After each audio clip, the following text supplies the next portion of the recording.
Atenção! Começa agora uma teleaula de Geografia do Ensino Médio. Você vai assistir a teleaula de número 3. Bons estudos!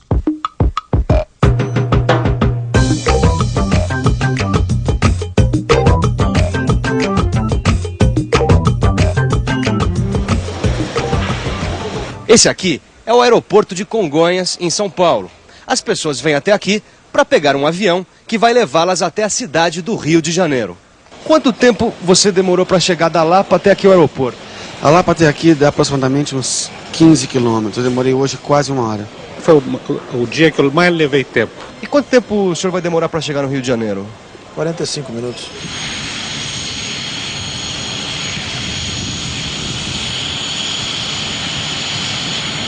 Uma pessoa pode demorar mais tempo para ir de sua casa num bairro de São Paulo até o aeroporto de Congonhas do que para ir de São Paulo para o Rio de Janeiro.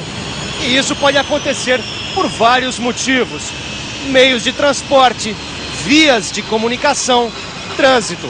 Agora, essa mesma pessoa, dentro de um avião que levanta voo, tem a sensação de que as coisas e as pessoas aqui embaixo vão ficando cada vez menos nítidas. É como se ela olhasse para vários mapas, cada um menos detalhado do que o outro. Na teleaula de hoje, você vai ter a mesma sensação, porque você vai aprender a pensar em escalas. Pensar em escalas é uma maneira de analisar o espaço geográfico.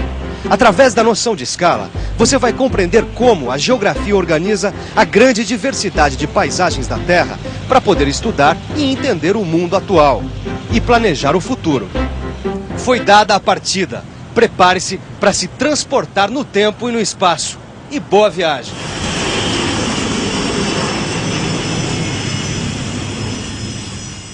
Para aprender história, nós dividimos a linha do tempo em diferentes períodos históricos. A história geral pode ser dividida em idades, como a antiga, medieval e moderna. A história do Brasil pode ser dividida em períodos, como a colônia, o império e a república. E a história geral e a do Brasil se relacionam entre si quando, por exemplo, a gente estuda o que o fim da República Velha no Brasil teve a ver com a Grande Depressão Mundial dos anos 20. Os diferentes tempos da história não podem ser confundidos. A mesma coisa acontece com os diferentes espaços da geografia.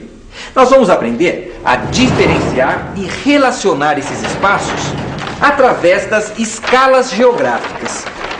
Para entender melhor, pense um pouco no Nordeste brasileiro. Recife, Pernambuco. Cheguei ao Nordeste, gente.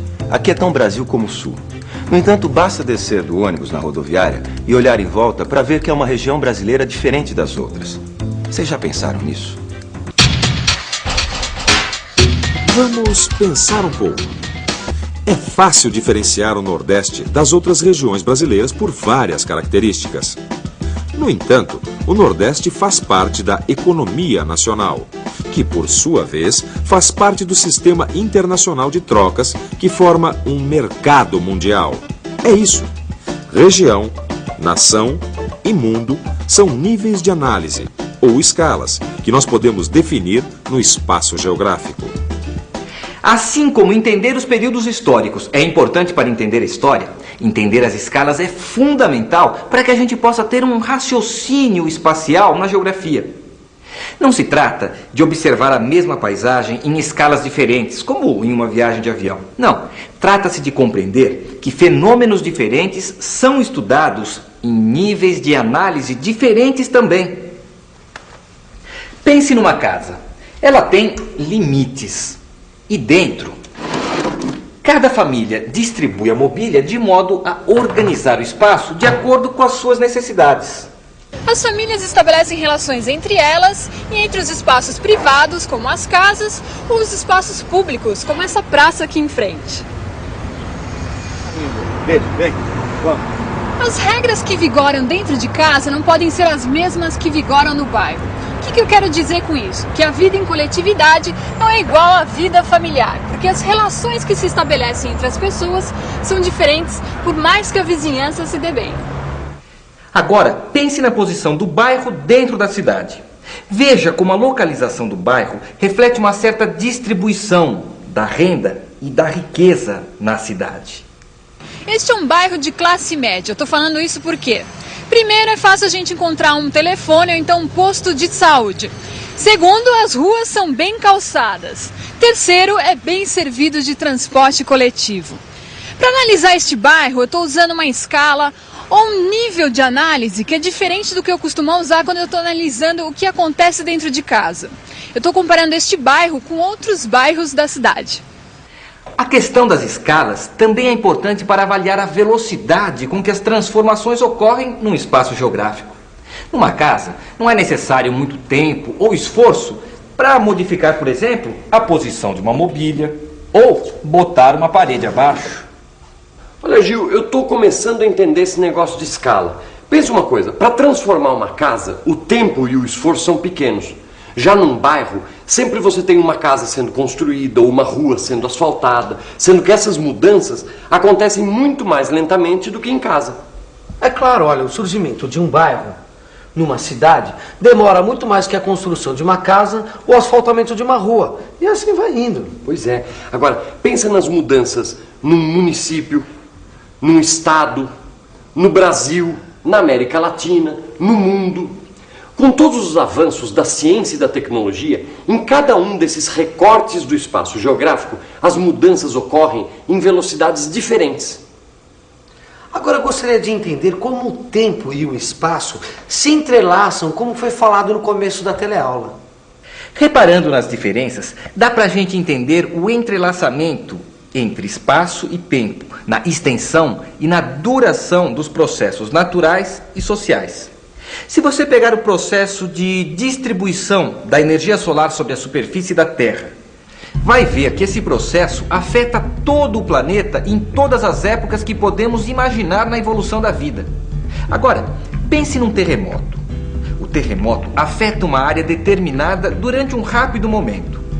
Por mais estragos que um terremoto faça, com o tempo seus efeitos são apagados.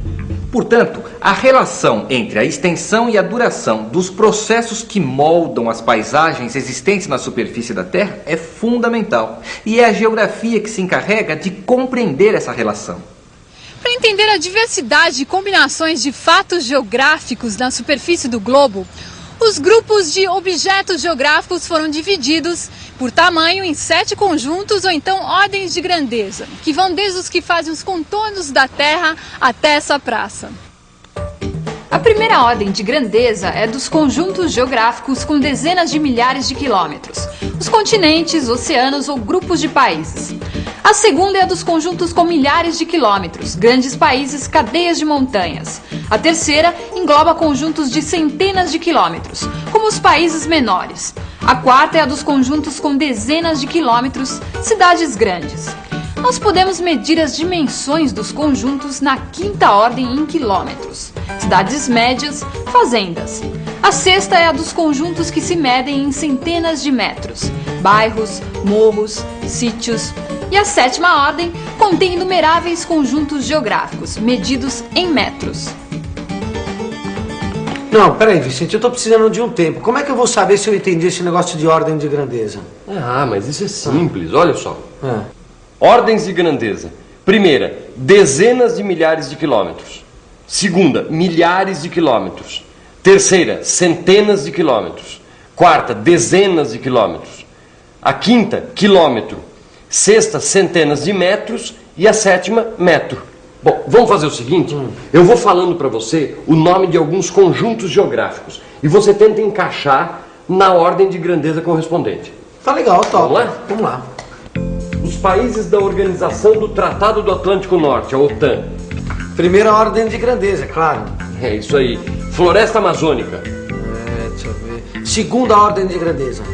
Serra do Mar. Terceira ordem de grandeza. São Paulo. Quarta ordem de grandeza. A represa de Sobradinho, na Bahia. Quinta ordem de grandeza. O bairro de Ipanema, no Rio de Janeiro. Sexta ordem de grandeza. A praça onde a Laura está. Sétima ordem de grandeza. Esta praça está na 7ª ordem de grandeza. Um lugar, uma cidade, pertencem a inúmeros conjuntos espaciais. E esses conjuntos são de tamanhos muito diferentes. Alguns lugares só podem ser representados em mapas de escala muito pequena, como os continentes. Já outros devem ser representados em mapas de grande escala, como as ruas de uma cidade. Quando combinamos as informações de lugares que conhecemos bem de perto com outros que só podemos observar lá de cima, estamos elaborando um raciocínio geográfico. Veja o Vale do Rio Nilo na África. Para compreender esta paisagem, vamos ter que considerar conjuntos espaciais de diferentes ordens de grandeza. A pergunta é: como é possível que no coração do deserto do Saara esse rio tenha tanta água? Durante milênios, os egípcios consideravam as cheias do Nilo em pleno verão, época das secas, uma dádiva dos deuses. Isso porque eles só conheciam a parte do vale onde viviam. Só no século XIX que o mistério foi desvendado. Exploradores descobriram que as águas do Nilo vêm de muito longe, milhares de quilômetros distantes do Egito. Esse mapa mostra vários conjuntos espaciais. O conjunto do Vale do Nilo, o conjunto tropical úmido, onde o Nilo nasce, e o conjunto de desertos que atravessa. Este mapa mostra um território muito menos extenso, mas dá para observar os detalhes com mais precisão. E neste mapa, dá até para distinguir a forma geométrica dos campos, os canais de irrigação e a cidade. Viu como a gente pode compreender a totalidade dos processos naturais e humanos que moldam as diferentes paisagens, combinando diversas escalas? Para isso, há a interseção de diferentes conjuntos geográficos de escalas geográficas distintas que se combinam como essa série de viadutos que se cruzam formando um todo. Como uma casa pertence a um bairro, que por sua vez está numa cidade e num município. Eu poderia isolar esta casa como um objeto geográfico, mas é importante a gente ter em mente a posição do bairro na cidade. Dessa forma, a gente pode entender melhor os problemas que nos afetam no dia a dia, como, por exemplo, a poluição do ar, ou então a carência de serviços básicos, ou então o tempo que a gente leva para ir de casa para o trabalho. Pensar em escalas faz a gente descobrir qual é a ordem territorial que está escondido atrás das diversas paisagens. Traduzindo, Pensar em escalas faz a gente descobrir o que é particular, quer dizer, próprio de um lugar, e ao mesmo tempo o que tem em comum com o geral dos outros lugares, mesmo que eles estejam a milhares de quilômetros de distância, tá certo? certo. Mas agora, dá para dar uma revisada? E atenção, se liga aí que é hora da revisão. Na teleaula de hoje, você aprendeu que as escalas geográficas são níveis de análise do raciocínio espacial e que, através das escalas, podemos explicar de modo ordenado as relações entre sociedade e natureza. A diferenciação e a articulação das escalas geográficas, feitas ao mesmo tempo, podem nos dar uma ideia mais clara das transformações por que passa o mundo atual. Os diferentes níveis de análise espacial correspondem a ordens de grandeza dos conjuntos geográficos. Podemos ordenar esses conjuntos desde o mais geral até o mais particular. A interseção de diferentes conjuntos geográficos em distintas escalas geográficas é fundamental para compreender a totalidade dos processos naturais e humanos que moldam as diferentes paisagens da superfície da Terra. Você viu? Pensar em escalas hoje em dia é fundamental. Você se lembra da nossa primeira teleaula, quando a gente viu que a revolução científico-tecnológica está alterando constantemente as dimensões relativas de tempo e de espaço? Mas para você não ficar perdido, reforce tudo o que aprendeu hoje no seu livro de estudos. E até a próxima escala. Quer dizer, até a próxima teleaula.